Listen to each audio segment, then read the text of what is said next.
In this world, the moon is undergoing a strange mutation that causes the temperature to soar past 100 degrees. The surface becomes so unbearably hot that power plants explode under the pressure. You can't stay outside for more than 20 seconds without collapsing, and the asphalt burns so intensely that touching it makes you melt. With humanity forced indoors, supplies have become the most precious treasure. Our protagonist managed to survive 5 years together with his girlfriend, but once his stockpile began to run dry, she sent a man to kill him before everything was gone. Now, however, he's been sent 5 years back in time, before it all began. With the ability to hoard food and resources, he vows to collect over 3 billion in supplies and be merciless to everyone who wronged him. At this moment, he's sitting on a bus, where passengers discuss how an earthquake at Mount Fuji claimed dozens of lives. Their own city is also being evacuated. A girl in a tight pink dress complains they had to leave so fast she couldn't even buy supplies. The guy beside her explains that all goods from nearby towns vanished without a trace, while another man with shaved hair adds the same happened at Donan Lake in Shangan City and at the Da Hunan warehouse. The girl shivers, whispering that this much missing stock must be worth billions. From the back, our protagonist calmly corrects her. Trillions. He adds that the disappearance of so many resources paired with natural disasters shows something much bigger is happening, and staying alert is wise. The girl nervously asks if this means the end of the world. Meanwhile, a man in a green shirt grins, saying he's thrilled because finally, everyone will be treated equally. But our protagonist knows better. Inequality will only grow worse. Even in the apocalypse, life was never equal. He experienced it firsthand. In his previous life, he was nothing more than a delivery man until the cataclysm hit. Heat waves scorched the earth, tectonic plates shifted, and creatures hidden deep within the planet emerged to the surface. Overnight, the world changed. A new order was born in this brutal society of scarcity, where even instant noodles could be sold for millions, and a single sausage could buy anything. Humanity abandoned all normality. Now, reborn a month before the catastrophe, he has a chance to prepare. On the bus, the girl in the pink dress clings to him, whispering that she's afraid, asking him to comfort her. But he brushes her off, saying he has more important matters, leaving her confused. Outside, he reflects. In an apocalypse, what matters most? Obviously, supplies. In his last life, he spent every day searching for them. This time, he'll be ready. Currently, he's working at Walmart. The boss tells him his salary is being cut, but he simply nods and apologizes. He remembers that during the first apocalypse, this very boss hoarded all the store's supplies and fled. This time, he'll take them instead. Entering the warehouse, his system activates, scanning and pulling every resource into his spatial storage, a massive space of more than 10,000 meters. He even drains lakes and strips doomed cities of everything. If instant noodles once fetched millions, real food will be priceless. The best part? Inside his space, time is frozen, meaning food stays fresh forever. Finally, he'll never starve again. As the system lists all newly acquired resources, he smiles, knowing he's finally prepared. Just then, 3 co-workers enter the now empty warehouse shocked. The boss demands to know what happened, and when our protagonist admits he took everything, the boss orders the others to seize him. But the moment they approach, he steps back and vanishes into thin air. The men stare, dumbfounded. Outside, he reappears, revealing his second gift, spatial jump. With it, he can teleport up to 3 meters, making collecting supplies and escaping much easier. Tossing his uniform aside, he declares, "Collection complete." A moment later, his phone buzzes with a government alert. Authorities warn that Earth is experiencing abnormal movements and urge everyone to be cautious, though they insist there's no reason to panic. He raises an eyebrow, curious. Nothing has begun yet they're already issuing warnings. Could they somehow know the future? Just then, his phone rings. It's his girlfriend, Jang Shoken. He sighs and picks up, only to be scolded. She demands to know how he dares to put their house up for sale. Does he really think she'll stay with him if he sells it? She tells him he needs to be more responsible as a man. Even if she doesn't actually want the house, she's still a woman. And if he really wants to prove himself, he should hand it over to her so she feels secure. Suchan asks if she has anything else to say. She snaps back, demanding what kind of attitude this is, then offers him another chance. All he has to do is transfer the documents to her. But if he refuses, then he shouldn't even dream of marrying her. Suchan hangs up without another word. His mind drifts back to those 5 brutal years of the apocalypse. Every day, he risked his life hunting for supplies just to feed her. He even took her to a safe zone when the world collapsed. If it weren't for him, she would have starved within the first few days. Yet he also remembers the day he staggered home, only to be ambushed from behind. They suspected him of hiding food because he wasn't bringing enough back. That day, after Suchan was beaten to death, they laughed and enjoyed themselves beside his corpse. Jiang Xin even told the man on top of her that Suchan died because he was a pathetic weakling, and that he'd better prove he wasn't just as useless. The memory twists like a knife. To think he trusted her for so long. In this life, both Xin and that man, Nam Wang, will pay dearly. They won't die quickly. The agony he felt, they will feel it 100-fold. He forces himself to calm down. Right now, what he needs can't be found in a store. Only money can buy it. First, he needs the cash. He calls a man named Lu, saying he's selling his house at half price, but he wants payment immediately. At the real estate office, Wang and Xin are already waiting. When Suchan arrives, Xin scolds him for making her wait so long, but he ignores her and walks past. Wang sneers, asking who gave him permission to sell a house. He warns him that if he dares to pull a stunt like this again, he won't live to see another sunrise. But Suchan isn't the same man anymore. With the strength he's gained from surviving once already, he seizes Wang by the throat and slams him to the ground, declaring he'll do whatever he pleases with his own property. Wang, terrified, struggles as Xin rushes in to stop the fight, only to be slapped aside. Stunned, she collapses. On the floor, Wang chokes out a plea for mercy, saying he's suffocating. Suchan smirks, telling him not to worry. He won't die so easily. He releases him, leaving Wang gasping in shock, and walks into the agency. Xin calls after him, threatening that this is his last chance. If he kneels and apologizes right now, she'll consider forgiving him. But if not, she warns, he should forget about marrying her altogether. Suchan turns, giving her a cold stare, and both she and Wang recoil in fear. Inside, the agent greets him politely, offering water and promising to handle the transaction. The realtor's scheme is simple. Suchan's house is worth $1 million, but since he's selling for $700,000, they'll just resell it and pocket the difference. Suchan agrees, but insists on full payment up front. The man assures him the transfer will be completed and sorted by tomorrow morning. That's fine. Houses will soon be worthless anyway, as the disasters worsen. For now, though, the city remains calm. Volcanoes, earthquakes, tsunamis, they're still far away. Walking through the streets afterward, Suchan spots a poster for fast loans. Deciding to squeeze out more cash, he heads in, only to discover the lender is the elder brother of the man who just tried to beat him.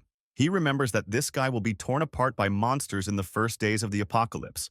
The man offers a loan of $500,000 in exchange for the house certificate.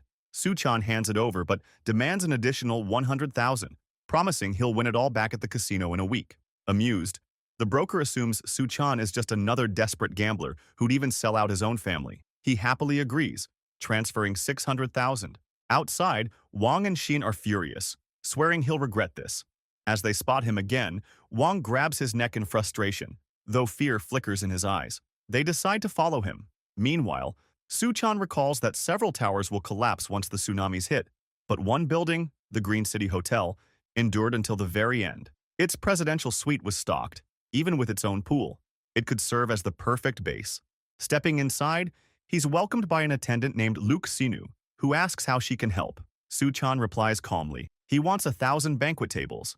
Startled, the attendant quickly offers him table options, assuming this young man must be the son of some powerful, wealthy family. Suchan calmly chooses the tables priced at $10,000 each and says he'll put down a deposit of $500,000. Once everything is arranged, he'll settle the rest of the payment. Though skeptical, she still escorts him to make the transfer, thinking that anyone who can casually drop $500,000 surely has far more to spend, and it's best not to complicate things. Inside, she asks if he's planning a wedding. He nods, saying everything is for the ceremony and that he also wants the presidential suite.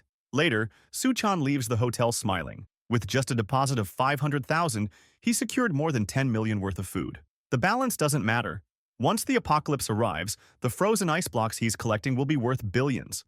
Watching him depart, the attendant sighs, thinking any woman who marries him will be incredibly lucky. Right then, Xin appears and demands to know what just happened. The attendant asks who she is, and Xin proudly claims to be Suchan's girlfriend. Surprised, the attendant explains that her boyfriend just ordered a banquet for 1,000 people and prepaid $500,000. She tells Xin she's truly fortunate to have a man like that. Still, in her mind, the attendant wonders why rich men always go for women like this. Pretty, yes, but no more than a 7, though with a good figure. Xin and Wang are stunned. A $10 million banquet? The attendant nods, adding that wealthy men often hide their fortune until the wedding day. So maybe Xin simply hasn't realized how well off Suchan really is. For the first time, Xin begins to believe it. Wang, however, insists it's impossible. There's no way that loser has money. But then the attendant shows proof of the 500,000 transfer, leaving them speechless. On the street, Wang mutters about who Su-chan could possibly invite to such a massive banquet. Shin, now convinced, smiles confidently. She tells Wang he doesn't understand at all.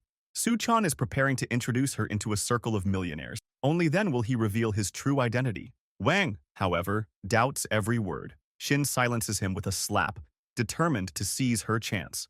In her mind, she imagines herself lounging like a wealthy lady pampered in luxury. Her eyes sparkle. She never dreamed of such a future, but now she swears she'll definitely marry Su-chan, the loser she once despised.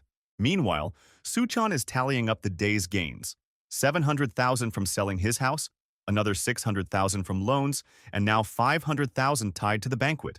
Since his reputation is already about to be ruined, why not push further? He downloads every banking app he can, creating over 80 accounts, and secures another 970,000 in loans.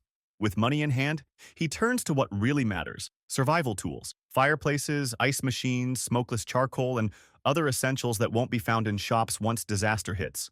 Online ordering with express delivery makes it easy. He places an order for 2,000 tons of smokeless charcoal and then calls an ice factory to reserve a massive shipment. While walking to the factory, a girl suddenly calls out. She's a friend of Shin's and says that Shin misses him. But Su-chan knows this woman. She's always spread rumors behind his back. He smirks, replying, "Miss me? Or miss my house?" She forces a laugh, pretending he must be testing her, but Shin quickly runs over, flustered, apologizing for yesterday's fight. She begs him to walk with her since she isn't feeling well. Su-chan ignores her, telling her to walk alone. Infuriated, Shin snaps that he's grown too arrogant. Her friend whispers that they should follow him to see what he's hiding. At the ice factory, the seller is surprised to see someone so young requesting such a huge order. Su-chan asks if the 2,000 tons of edible ice are ready. The man warns that his factory is expensive, but promises lightning-fast delivery. All it takes is a small deposit. Without hesitation, Su-chan transfers 100,000. The seller confirms everything will arrive within 3 days. Curious, he asks why anyone would need so much ice. Was Su-chan hosting an event? He even suggests possible future cooperation with better pricing. Su-chan smiles faintly, saying it's all for a charity function, before leaving. Just then, another taxi pulls up. Shin steps out, demanding to know what her boyfriend was doing there. The seller frowns, confused, wondering if she's playing detective. Still, he tells her bluntly, "The man who just left ordered 800,000 worth of ice." Both Shin and Wang freeze in shock. 800,000 in ice? The truth hits them hard. Su-chan really is a millionaire. Lena asks the seller if Su-chan mentioned what he planned to do with all that ice. The man thinks for a moment, then recalls that Su-chan said he would donate it to charity. Both Lena and Shin are unsettled, unable to make sense of his motives. The scene shifts to one of the city's most luxurious restaurants. In his past life, Su-chan had never enjoyed such things. Before the world fell apart, even a cup of coffee was considered a luxury. Now, scanning the menu, he notices the prices are sky high. On the final page, there's a mysterious item marked at 177,000 with only a question mark. Curious, he asks what it is. The attendant explains it's a secret specialty crafted by their head chef. Su-chan smiles and orders it. As he waits, he recalls how, in his previous life, countless creatures had mutated. Some called it biological evolution, but to him, it was merely survival, adaptation to the changed world. Suddenly, a stunning girl with pink hair arrives carrying his dish. She introduces herself as the restaurant's chef. Su-chan instantly recognizes her. Chef D. During the apocalypse, she earned the infamous title Hell's Chef. Possessing strange culinary powers, she could transform corpses into edible meals. In an era of starvation, her food was irresistible. Yet, those who ate dishes prepared from mutated beasts often ended up dead. Noticing the look in his eyes, she teases, asking if he thinks someone as beautiful as her would dare poison him. She then presents the dish, Two-Faced Life, a meat platter prepared in two completely different styles. Su-chan tastes it and admits it's worth every bit of the 177,000. Still, he secretly thinks how incredible it would be to have her cooking for him at home. Outside, Lena and Shin gossip, remarking how costly the dish is. Shin whispers how she can't wait to live like a wealthy wife. Su-chan, meanwhile, decides to splurge a bit more, this time at one of the city's priciest bars, knowing soon such places will vanish. The moment he sits down, a flock of women surround him asking what he'd like to drink. As he indulges, he notices a girl seated nearby, visibly upset. Her friend explains she was betrayed by her boyfriend and came here to drown her sorrows. The girl herself mutters that her boyfriend hadn't even slept with her, yet cheated with an older woman. She asks why all men are the same. Suchan replies bluntly, "It's because the instinct to reproduce is etched deep in men's DNA and minds." Suddenly, she downs her glass in one gulp and asks if he's single. Caught off guard, he hesitates, but she leans closer, wondering if he's interested. Just then, Jin and Lena storm into the bar searching for him. At a corner table, they see him surrounded by women. Suchan casually suggests to the girl that they head upstairs. She agrees, and the two rush off. Shin and Lena yell for him to stop, but the pair disappear into a room, slamming the door shut. Inside, Suchan apologizes for the disturbance. The girl blushes, admitting it's her first time. Feeling awkward, he taps her forehead and tells her she must be drunk to even consider this. Instead, he advises her to stay home for the next few days and stock up on supplies. She nods timidly. He adds that a girl like her shouldn't be wasting time in a place like this. With that, he leaves, thinking it's a shame he can't take advantage of the situation. But priorities come first. Meanwhile, Shin and Lena frantically bang on doors, searching, but Suchan slips away with ease. The next morning, delivery trucks begin to arrive, hauling charcoal, banquet supplies, and blocks of ice into a massive warehouse. Onlookers whisper, baffled by the sheer scale. Even Shin is starting to doubt her own suspicions, wondering what exactly Suchan is planning. Then Lena points to the Green City Hotel delivery team, rolling out red carpets and arranging banquet tables. She gasps, wondering aloud if this is all for a grand proposal. Shin flushes with excitement, imagining him confessing his love in front of everyone. Still, she insists she'll only consider his offer. She needs proof of his sincerity first. They approach him directly. Shin asks why he's buying so much. Suchan brushes it off, saying he'll explain later, but asks if she can help organize the goods. Outraged, Shin fumes, thinking how dare he treat the future wife of a rich man like a laborer. But Lena smiles, saying it must be a test, to see if she's fit to be a wealthy woman. Suddenly, Shin shifts her attitude, pretending to be determined. She declares she's not a fragile girl. She can be both graceful and hardworking. With clenched teeth, she begins hauling boxes, secretly seething. In her mind, she vows that once she becomes a lady of fortune, Suchan will pay for this humiliation. At that moment, Lena slinks closer to him, offering to help carry boxes as well. Deep down, she's sure of one thing. A man this rich won't settle for just one woman. If she plays her cards right, maybe she can enjoy some of his wealth too. Meanwhile, Suchan is thinking he can't afford to lose this free labor. With so much ice and so many tables to set up, he needs every extra hand. Time passes, and at last everything is arranged. Shin is drenched in sweat, her legs trembling, complaining she's been carrying boxes since morning. She mutters that once she becomes his wife, she'll make sure to seize every bit of his money. Lena, sprawled on the floor, is equally exhausted, groaning that Suchan actually made them haul those heavy crates of ice. Shin finally snaps, declaring that enough is enough. This test has gone on too long. He should propose immediately and start the celebration, or the guests will be here soon. Lena agrees, saying he'd better hurry because the food is already getting cold. But instead, Suchan tips the delivery workers extra money, earning their heartfelt gratitude. Just then, Shin approaches him, smiling coyly, and asks if he has something to say to her. Suchan nods, thanking her for helping out, but adds that, unfortunately, there's no payment for them, so they can leave now. Shin freezes in shock, demanding he stop joking. The guests are already arriving, and with 1,000 tables set, why doesn't he just admit this is his wedding proposal? She insists they can live well together if he just makes it official. Suchan shakes his head, telling her that's impossible. After all, he already sold his house and taken on massive debts. How could they want to marry someone like him? Lena blurts out that it doesn't add up.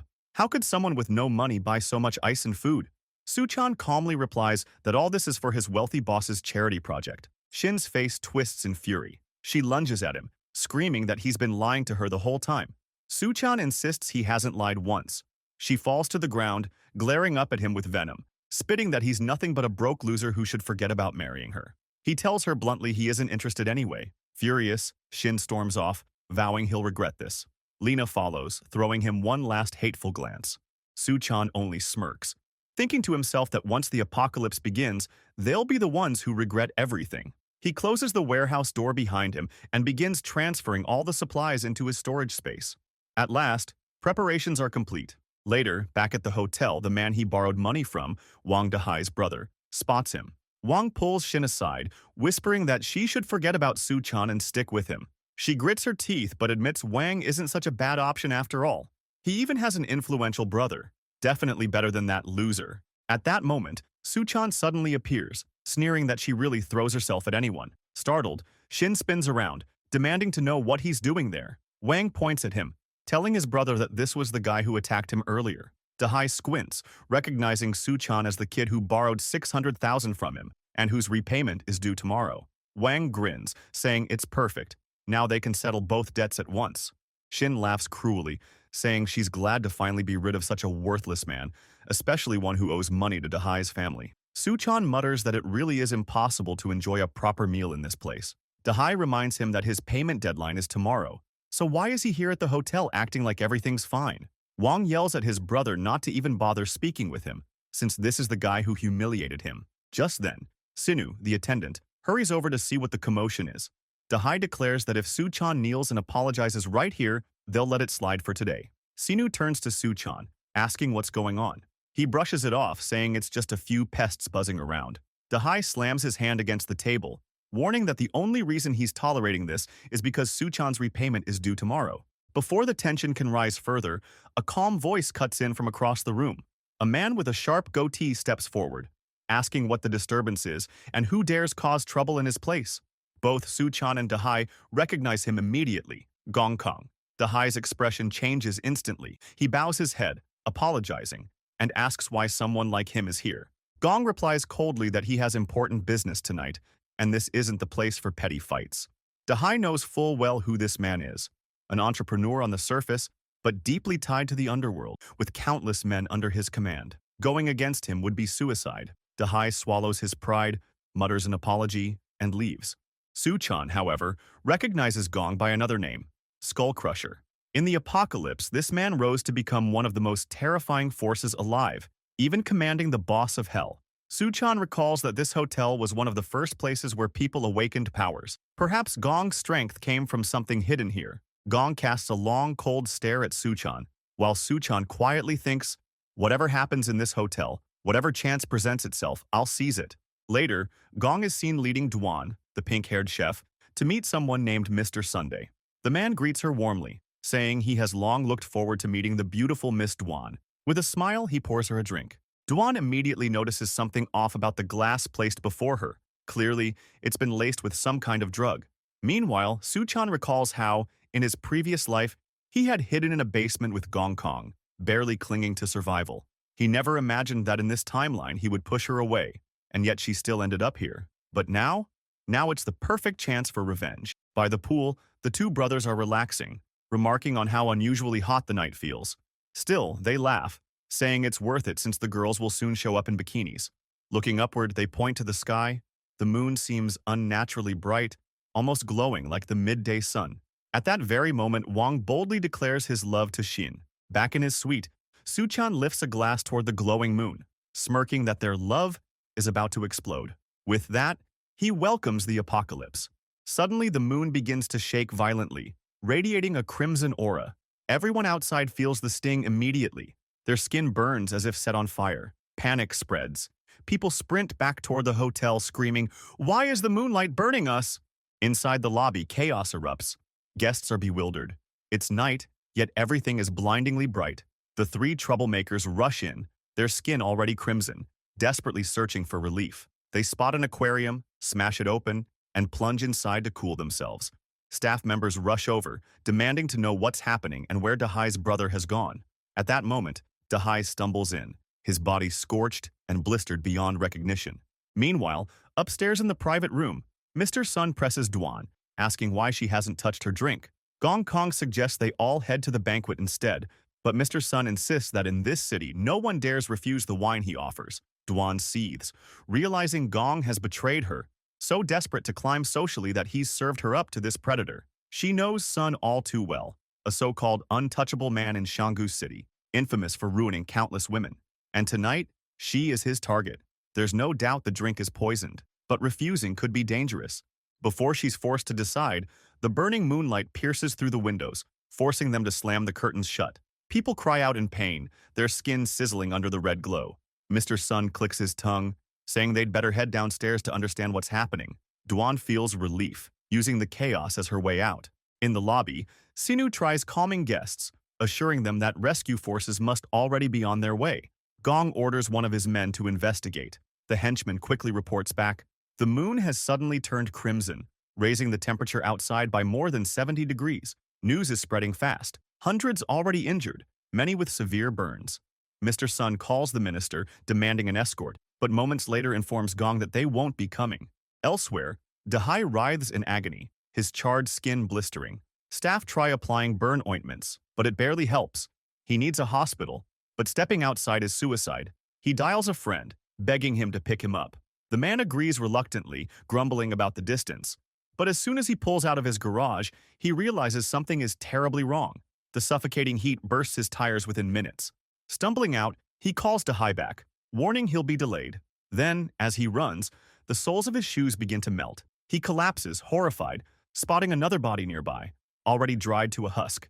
In a panic, he tries to crawl away, unaware that half his own face is now fused to the boiling asphalt. His screams echo over the phone, chilling everyone listening inside the hotel. All the while, Suchan lounges calmly in his temperature-controlled suite. While chaos reigns outside, he rests peacefully, the air cool, his body comfortable.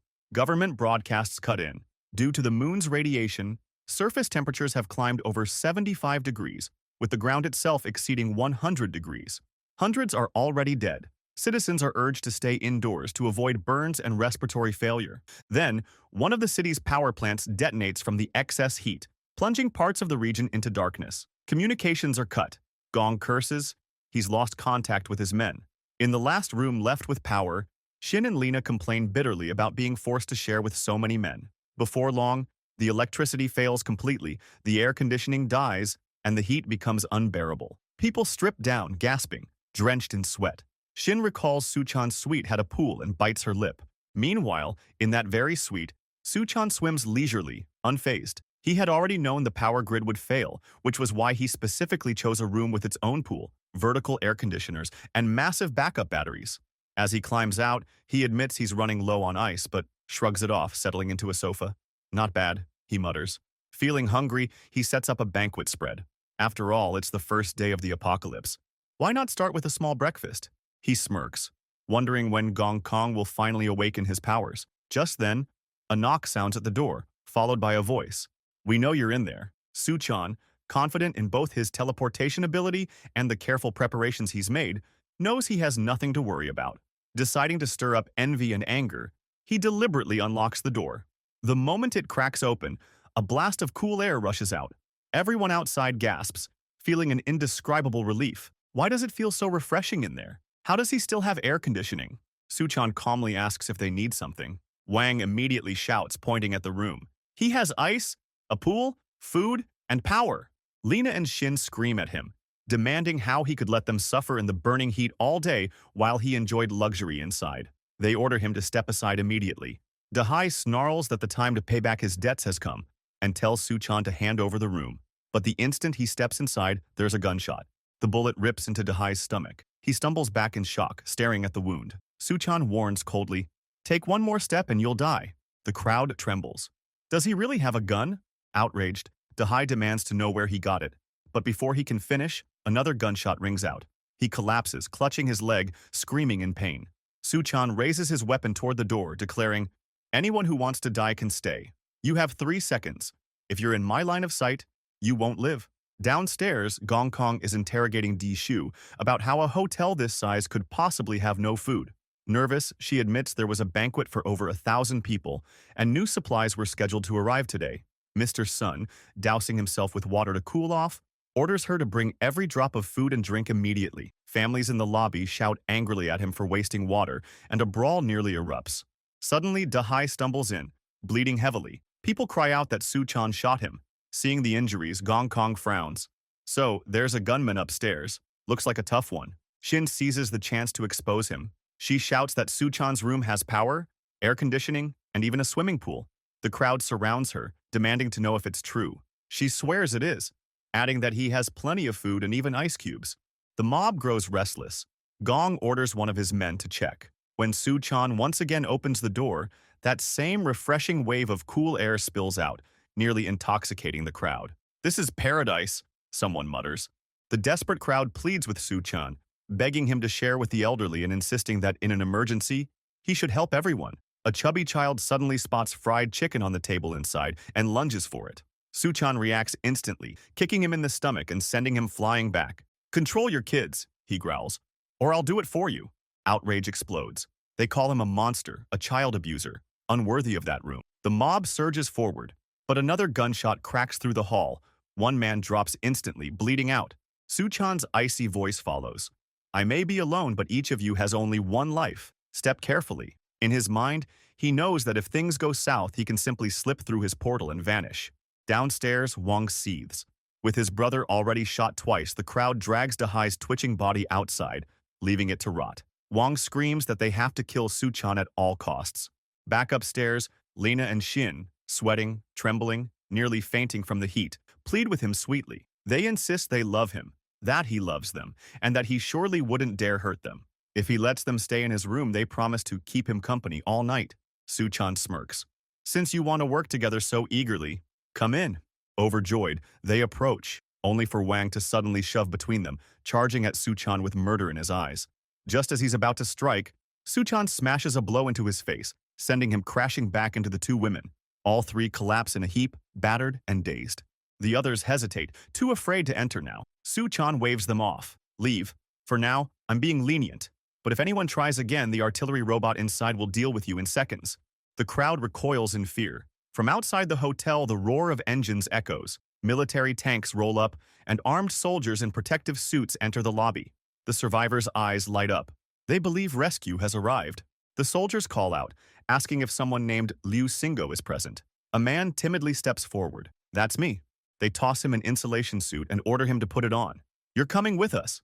The crowd begs the soldiers to take everyone away, but one assures them to remain calm. The evacuation is scheduled for midnight at Silicon Valley Square. Relief spreads. Residents cheer, convinced the government hasn't abandoned them. Mr. Sun, however, snarls that he'll pay $1 billion if they escort him immediately. A soldier restrains him, warning not to interfere with the operation. Sun glares at Gong Kong, ordering him to do something. But with so many rifles aimed his way, Gong knows there's nothing he can do. Just then, Shin grabs one of the soldiers, insisting there's a murderer upstairs.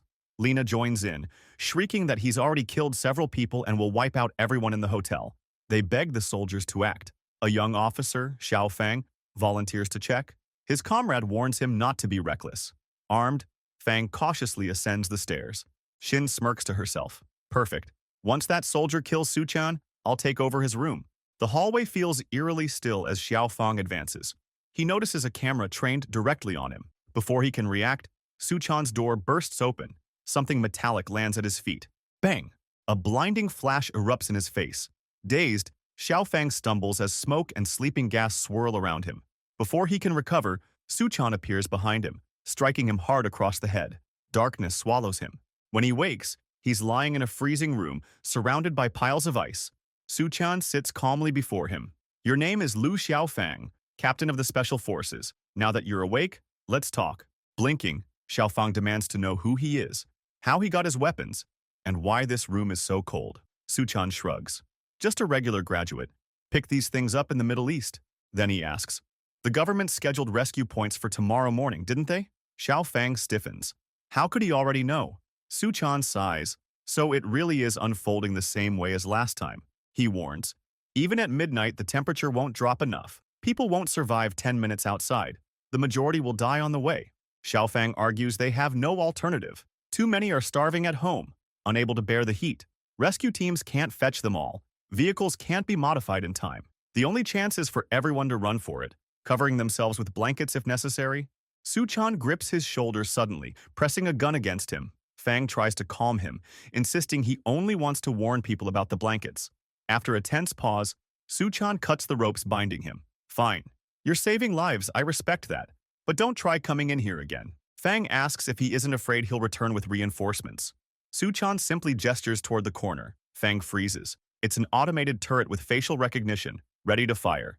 He whispers, "Impossible. Where did you get that?" Suchan repeats, "I told you. Middle East." He waves him off. "Now go. I don't have time to waste." Reluctantly, Fang withdraws, returning to the tank below. Mr. Sun is furious. If even a soldier couldn't deal with him, then who could? He slaps Gong Kong, sneering that he's useless. Gong's men ask if they're really going to tolerate this. Gong coolly replies that after evacuation connections will still matter. Attacking now is too risky. That's when Suchan appears, carrying a bucket of ice. Even in chaos, you're still dreaming of order, he says. The henchmen bristle, but Gong waves them down. Let's hear him out. Suchan sets down the ice. The men taste it, eyes widening at its refreshing flavor. Gong exchanges glances with his men. Part of him wants to kill Suchan and seize everything, but for now, he holds back. Then Mr. Sun snaps.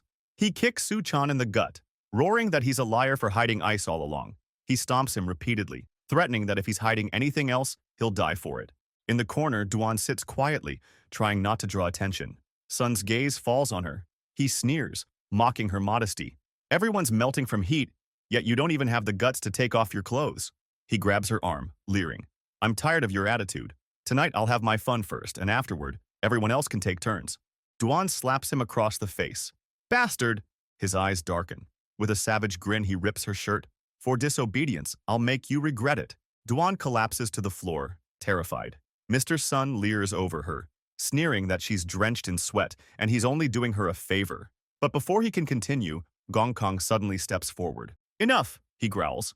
Sun turns, ready to curse, but Gong's fist slams into his neck. There's a sickening crack. His throat shatters. Mr. Sun collapses instantly, lifeless. Gong glares at the body. Suchan was right. This world is already chaos. Parasites like him need to die with it. He raises his voice to the lobby. From now on, I'm in charge. Anyone unwilling to follow me can try their luck at the rescue point, or die here. Upstairs, Suchan watches from his balcony. So, my words worked. Gong was already the boss in my past life. I just sped it up. He notes that both Sun and Dahai have been disposed of early. Back below, Gong drinks from the ice Suchan had given him. Shin and Lena crawl at his feet, begging for a share, promising they'll do anything.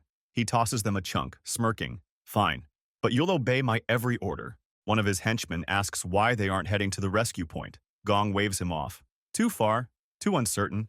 Better to hold our ground. The man presses again. Why waste resources on these women? Gong smiles darkly. They're part of my plan to deal with Suchan. Near midnight, Jin and Lena try sneaking out, covering themselves with blankets. But a henchman strips them away. Shin snaps, demanding to know what he's doing. He laughs bitterly. Since they've already tasted the ice, they belong here. They won't be leaving. Meanwhile, others who refuse to obey Gong attempt the journey to the square. Even at midnight, the ground scorches like a furnace. They cover their feet with boards, but the heat still burns through. One stumbles. The moment his palm touches the ground, flesh and face melt away. His screams die out, leaving only a charred husk. The others abandon him, terrified. Back near the hotel, Dahai's burnt corpse suddenly twitches. His red eyes snap open. From the balcony, Suchan narrows his gaze. So it begins. In my last life, I nearly died here. Downstairs, Shin and Lena whisper to Gong's henchmen, offering themselves if he'll let them move into Suchan's room. The man chuckles, telling them not to be shy. But suddenly the glass doors shatter. Two charred figures, once survivors, lurch inside. Their burned skin smolders, their eyes glowing. Wang screams. These zombies! If they bite us, we'll turn too. Gong snarls. We'll find out. He grabs Wang by the throat and hurls him at the creatures. As soon as they touch him, his back sears, flesh sizzling. Suchan leaps down, blade in hand. Out of the way! The henchman stares in disbelief. You're insane. You'll fight those things? Gong grins eagerly. Perfect. As soon as Suchan kills them, I'll strike him down and take everything. Suchan knows the truth. These aren't true zombies. Bodies exposed to the moon's heat become something else entirely. Drought demons. Unlike zombies, they carry no infection, but they retain fragments of their past life memories. One demon pauses. Mr. Sun's corpse had been its killer. It turns toward Gong. The other, Dahai, remembers Suchan as his executioner and lunges at him. Suchan realizes Gong might awaken powers by killing Sun's demon. If that happens, he'll become too dangerous. Suchan intercepts, cutting it down first. From its body emerges a faint purple crystal, a rare core capable of evolving a human body. Suchan snatches it, leaps back, and shoves Dahai's twitching body into the mob. Chaos erupts as he slips upstairs. Enjoy the fun, he mutters.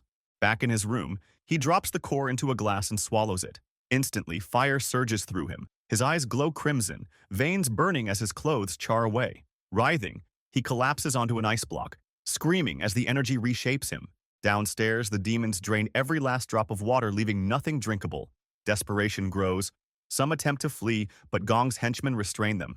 In a corner, Lena whispers to the men, proposing they use Shin. She was Su-chan's woman. If we throw her at his door, he'll open it. Then we can steal from him. The henchmen grin, agreeing it's a clever idea. Shin smirks, pretending to go along. Fine, but I want meat first. They laugh bitterly. Meat? The fridges have been dead for days. There's nothing left. Gong fixes his cold eyes on her. You want meat? I'll give you some. He grabs Lena, restraining her as she thrashes in horror. Shin gasps, realizing what he means. Wait, you're not saying, eat her, Lena sobs, trembling. Shin, please. You're not really going to do this, are you? Shin leans close to Lena's face, eyes blazing with madness. You betrayed me. You told them I was Su-chan's wife. For that, you deserve this. Without hesitation, she strikes Lena 3 brutal times. Even Gong and his henchmen flinch at the merciless blows. Shin laughs hysterically, declaring that once she's full, she'll go upstairs and drink Su-chan's blood. The henchmen exchange uneasy glances. One whispers to Gong if they're really going to let this happen. Gong scowls and growls. Bring the boss here, quickly. If not, they'll dry out completely. Meanwhile, upstairs, Su-chan tests his transformed body. He jumps lightly around the room, marveling at the strength coursing through his muscles. His endurance has increased, his movements sharper and faster, and the oppressive heat barely touches him anymore. At that moment, he notices Duan standing nervously at the door. She hesitates in the doorway, thinking about the madness downstairs. If I stay there, I'll die. My only chance is here. I'll have to gamble with whatever value I still have left. Just then, Su-chan opens the door. Naked. Startled, Duan lets out a scream. He quickly raises his hands apologetically. Sorry, that wasn't on purpose. I was just a little excited about some news. Inside, he sits her down, explaining calmly that even though he has resources, they're limited. We just met. I can't take you in just because you're beautiful, right? He remembers her from the past life, sharp, clever, and resourceful. She had eventually aligned herself with Gong Kong, becoming his ally. For a moment, he considers keeping her, but the tension between them feels strange. Duan gathers her courage. I'm not only a cook, I've also been a surgeon for 3 years. She looks around the room. Electricity, ice, food, all the essentials. If I want to stay, I need to prove my worth. Su-chan nods, acknowledging that a doctor would indeed be valuable. Still, he warns her that resources are scarce, and survival beyond tomorrow is not guaranteed. Hearing this, Duan lowers her head and whispers that as long as he doesn't throw her out, she'll do whatever he asks. His eyes narrow. Then from now on, this is your home. Duan's cheeks flush. She realizes she spoke too hastily, almost blurting it without thought. Su-chan's tone hardens. But remember this. If I catch you scheming behind my back, it ends instantly. Duan straightens, swearing she understands. I'll never doubt your methods or your determination. Su-chan leans back, testing her resolve. Then show me your determination. Undress? She freezes, cheeks burning. After a long pause, she bites her lip. Thanks for watching until the end. If you want to know what happens next, make sure to hit that like and subscribe button. And don't forget to ring the bell so you won't miss any of my latest manhwa recaps.